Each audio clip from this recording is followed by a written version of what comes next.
My name is Melanie Davis, and I am the founder of Triumph Press, a publishing company for those who have important stories to share that can make a difference in the world. These are stories that come from our life experiences, our tragedies, and our triumphs, which of course is where the name of the company comes from. I started this as a way to find healing and overcome my own loss and tragedy when a 7-month-old daughter passed away of SIDS.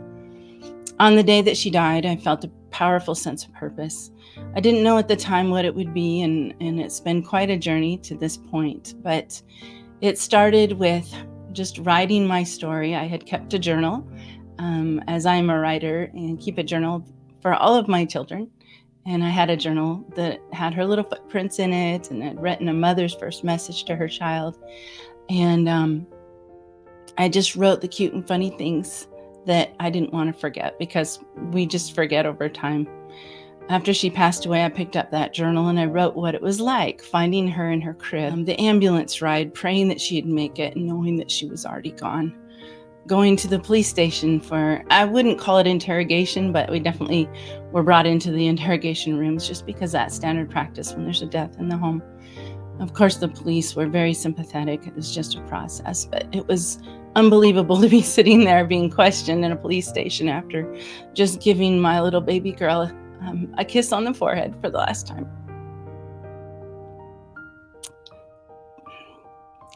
On the day that she died, I have 2 other children. One was 5 and one was 2.5 years old.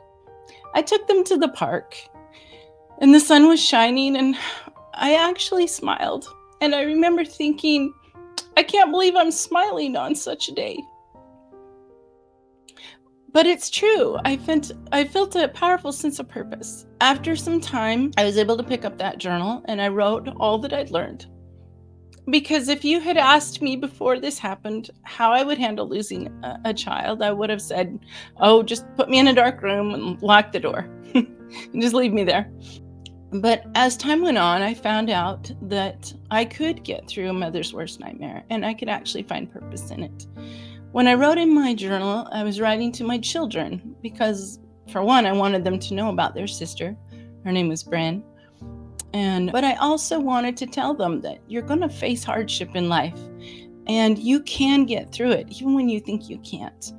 And I just taught them the things that I had learned. Most importantly, I know that God lives, because I couldn't have gotten through what I did without his presence. And at times I felt him in miraculous ways.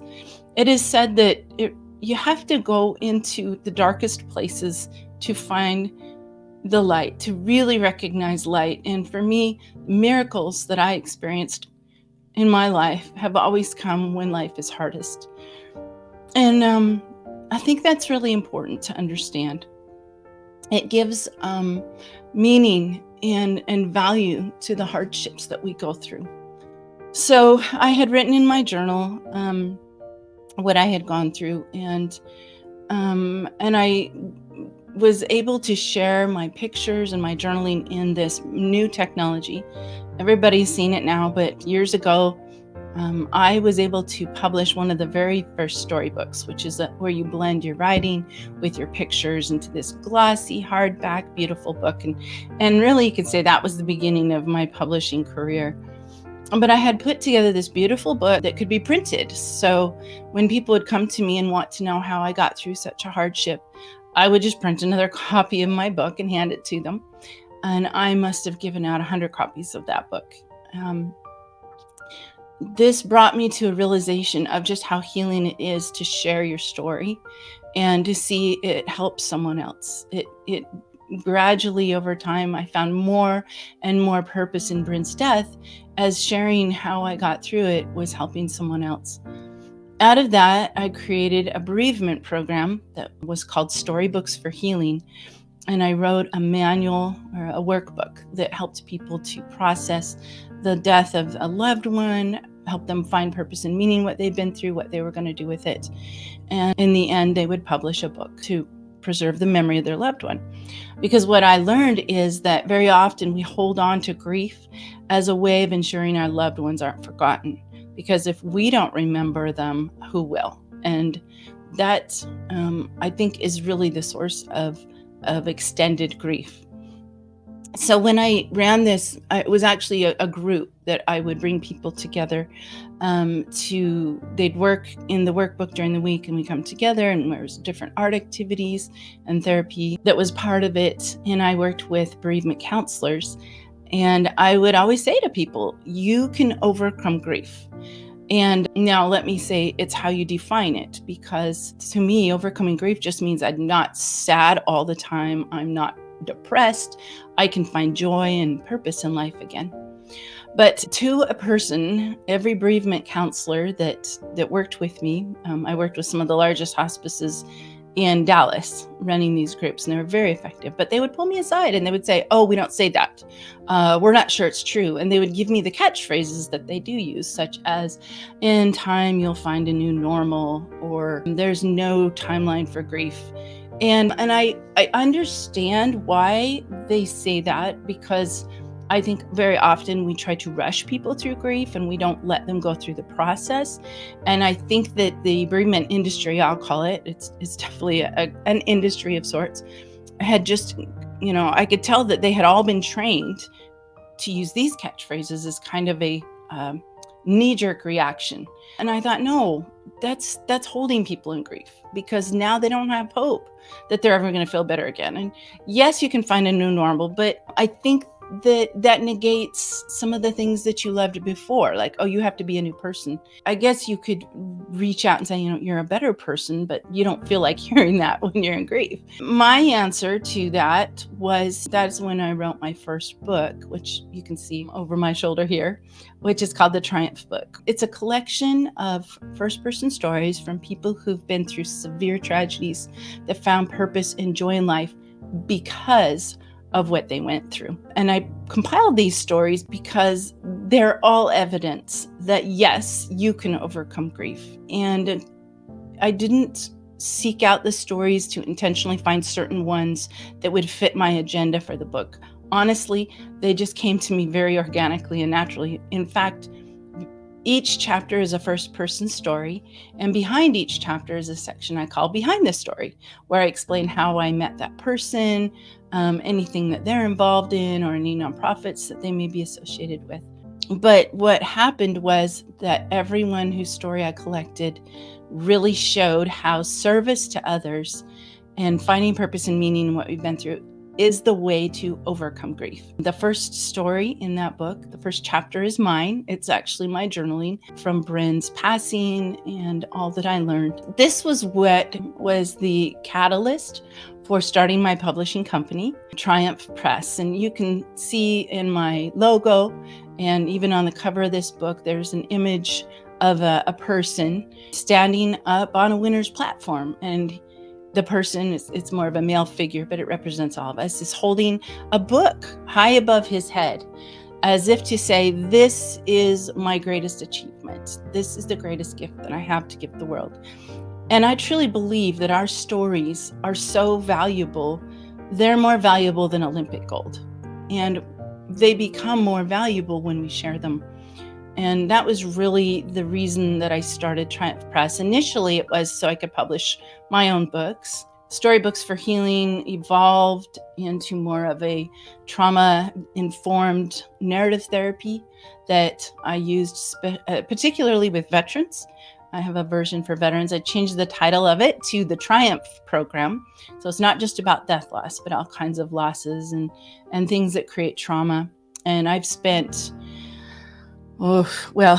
I first published the book for veterans in 2010. I've spent the last 7 years working with justice-involved veterans and incarcerated veterans, and then branching out to all the incarcerated. But so I really have found a pathway to healing and to purpose. I started the company so that I could publish my own book and have control over the creative control over the cover and the messaging. And so the cover, I really would like to just take a few minutes and read to you from the conclusion of the Triumph book.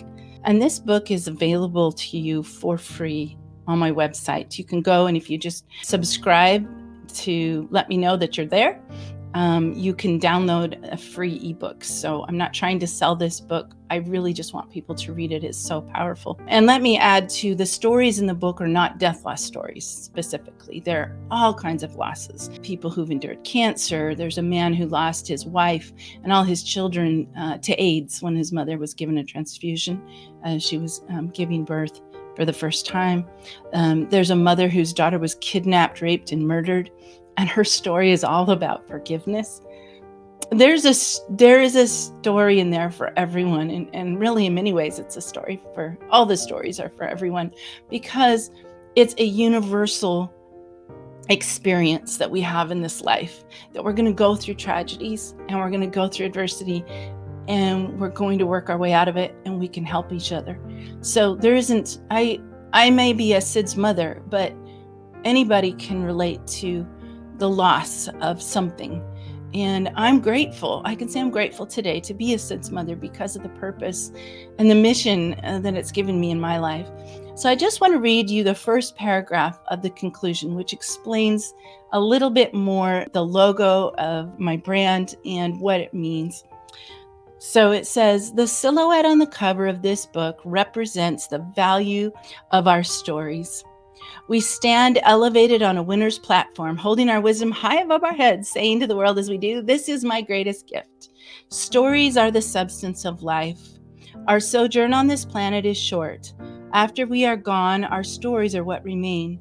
By sharing our unique experiences, something we all can do, we leave a significant mark on the planet.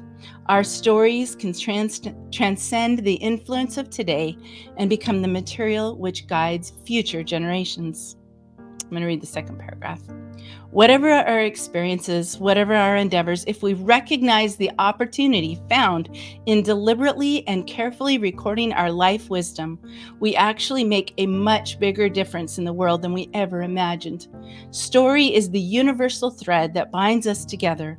It weaves the joy and pathos of the human experience here and now, and of all humanity from the dawn of time to eternity. It is through story that we know each other, learn from each other, avoid mistakes, and make progress. I invite you to share your stories. And I'm not saying hire me to be your publisher. I think it's wonderful when you have a story to share that can really help people. And you will find that on this channel, I interview a lot of authors, that most of them I've published. I'm sure I'll have a lot of authors that I haven't. I just want to help people to tell their stories. But take the time to journal, to write down your stories, to share them, to preserve them. Because if you don't do that, then you're taking all your treasure with you when you go, instead of leaving it behind to really make an impact on the world. And I hope that you will subscribe to this channel and follow the different episodes that I bring to you, because this is part of my mission. I really feel strongly that the message that we can find triumph in our tragedies is so essential. And this world is pretty scary sometimes. And there's a lot of reason to find hope, though. And there's a lot of good in the world. And we need to find it, and we need to share it with each other and strengthen each other. And that is what combats darkness. It really is.